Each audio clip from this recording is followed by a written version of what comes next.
What if I told you that this old, forgotten modem could still receive TV signals almost as well as when it was brand new? Would you believe it? From the outside it doesn't look impressive at all. The plastic has aged, the design is outdated, and yes, its signal reception has clearly declined over time.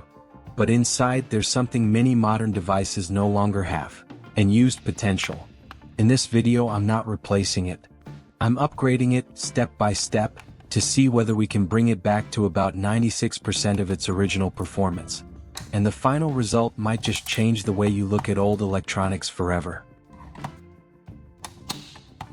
The first step is to connect the signal conducting component to two solder points on the modem's circuit board, the same points that are directly linked to the modem's main signal receiving unit. This is the piece of wire I prepared in advance, which I'll use to extend the connection by soldering. Simple, neat, and very convenient for this step.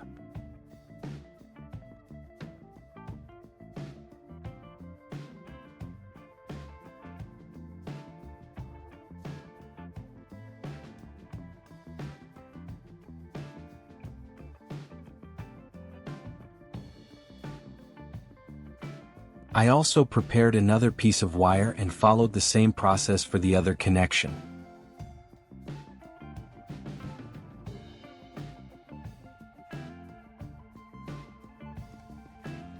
That first step was pretty straightforward, wasn't it? Now I'll close it back up and get ready for the next step.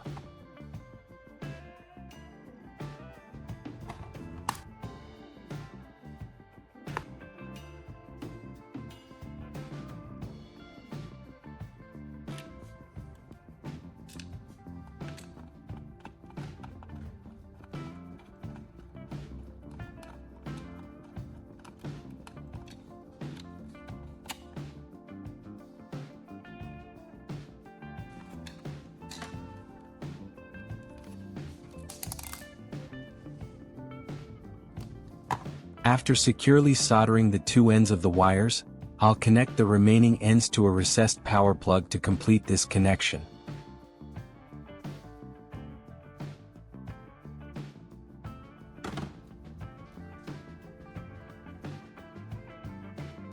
This is a recessed power plug that I'll be using in this step. Its compact design makes it easy to install, and it's especially suitable for secure, fixed connections while keeping things neat and safe for long-term use.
To keep things from getting in the way, I'll secure this recessed power plug onto the modem cover using hot glue. Simple, neat, and firmly in place.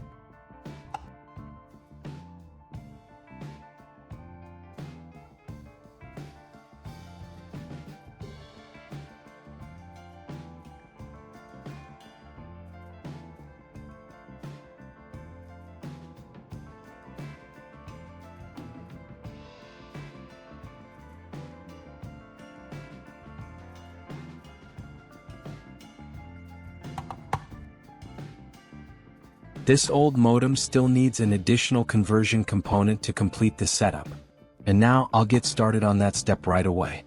And to build that component, a LAN network cable is absolutely essential. One with a connector that can plug directly into the modem's LAN port. The old LAN cable I'm holding meets all the necessary requirements, including a secure connection to the LAN port of the old modem. so building a conversion component from it shouldn't be too difficult at all.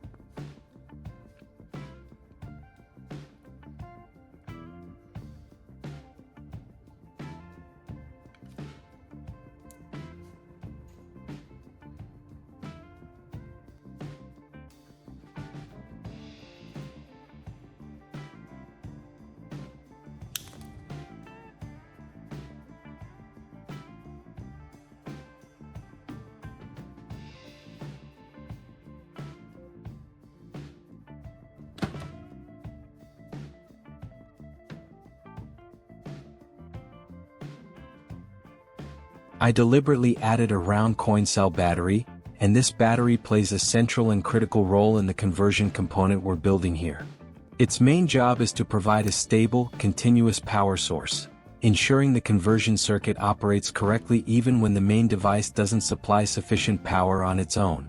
Thanks to this small battery, signal processing becomes more stable, less prone to interference, and most importantly, the entire system can maintain proper operating conditions as intended. Simply put, without this battery the conversion component might still function, but with noticeably reduced efficiency and reliability.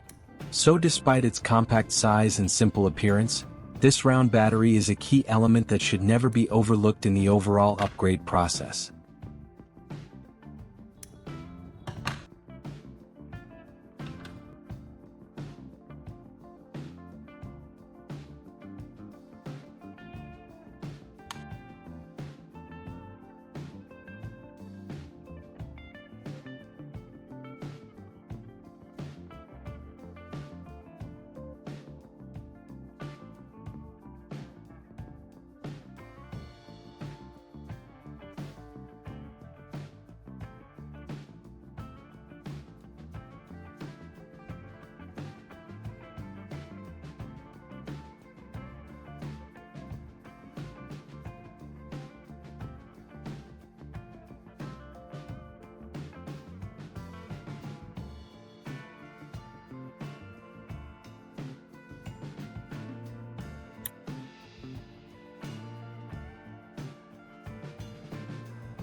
After finishing the improvement and upgrade of the old modem, I'll move on to building a dedicated signal conducting component, designed specifically to match this device and maximize its performance.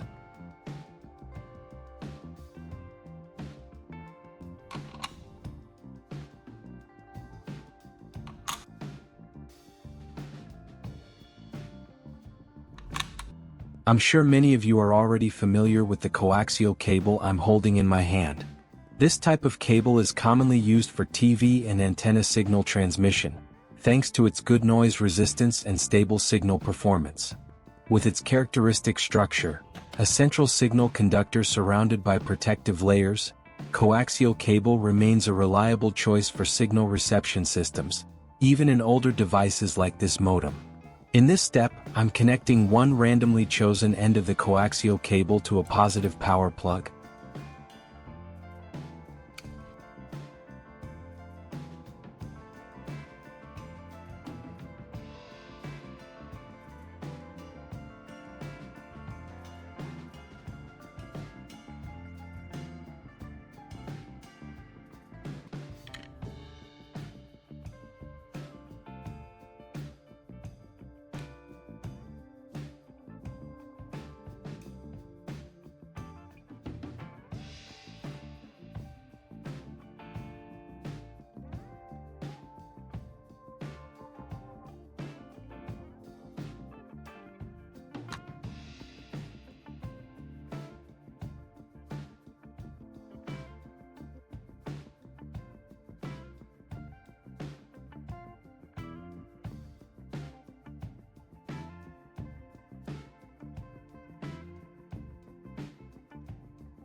For the remaining end of the coaxial cable, I'll attach a straight F connector along with a 90-degree F connector, making it much easier and more convenient to connect to the TV.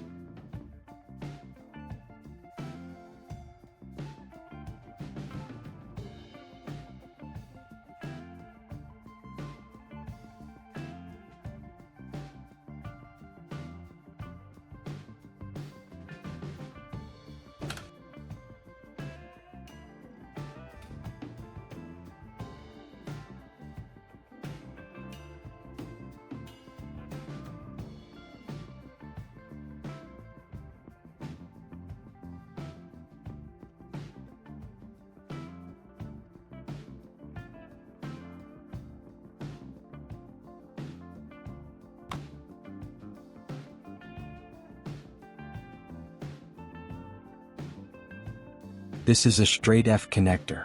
I'll install this one first, and then add the 90-degree F connector afterward to complete the connection.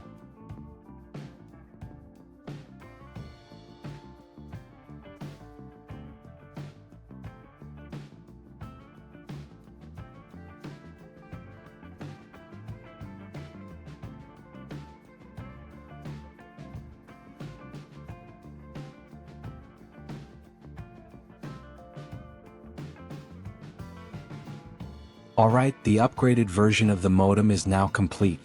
Now let's put it to the test right away and see how it performs. Before connecting this device to the TV, I'll check the TV first so everyone can see, to prove that nothing is staged, and only then will I move on to connecting the device.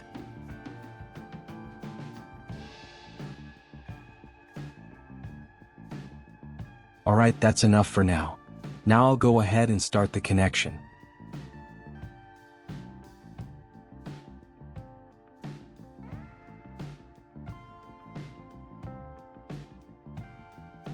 At first, the signal seems a bit unstable, but it stabilizes quite quickly. To see whether it stays stable over time, we'll wait a little longer and keep watching.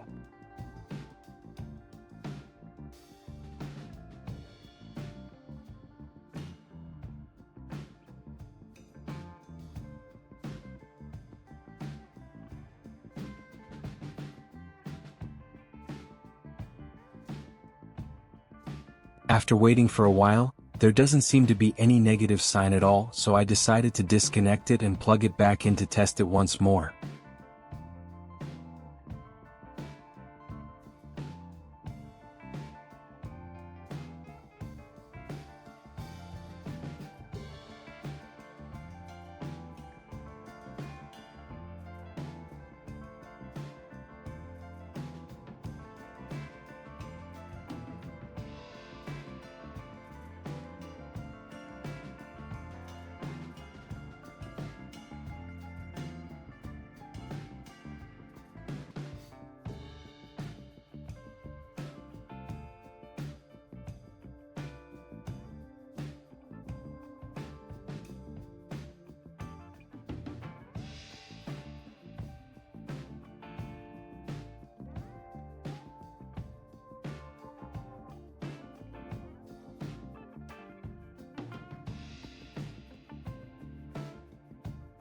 So after all the modification and upgrade steps, this old modem has successfully passed its real-world test.